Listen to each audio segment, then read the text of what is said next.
Programang ito ay rated SPG, striktong patnubay at gabay ng magulang ang kailangan. Desidido nga si Tanggol na puntahan ang burol ng kanyang kapatid na si Santino kahit alam niya ng delikado ang kanyang sitwasyon.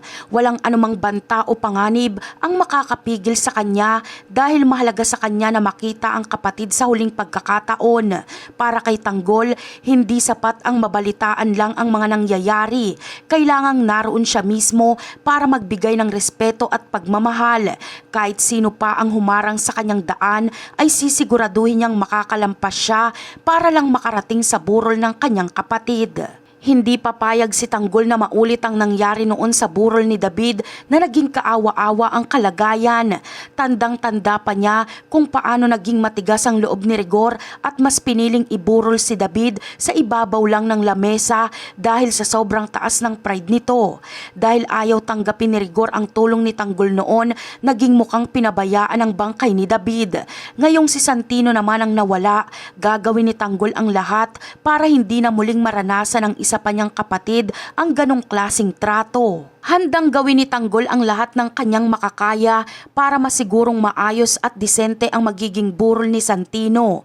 Ayaw niyang maging mukhang kawawa ang huling hantungan ng kapatid niya na naging mabuti sa kanya. Para kay Tanggol, ito na ang huling bagay na magagawa niya para kay Santino kaya hindi siya magtitipid sa anumang kailangan.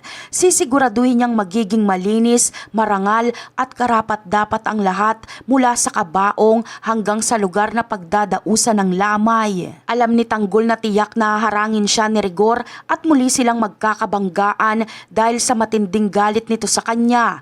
Ngunit kahit ano pang pigil ni Rigor ay hindi niya mapipigilan ang desisyon ni Tanggol dahil mas matimbang ang pagmamahal niya sa kanyang kapatid. Handa siyang harapin ang anumang gulo na maidudulot ng kanilang pagkikita roon.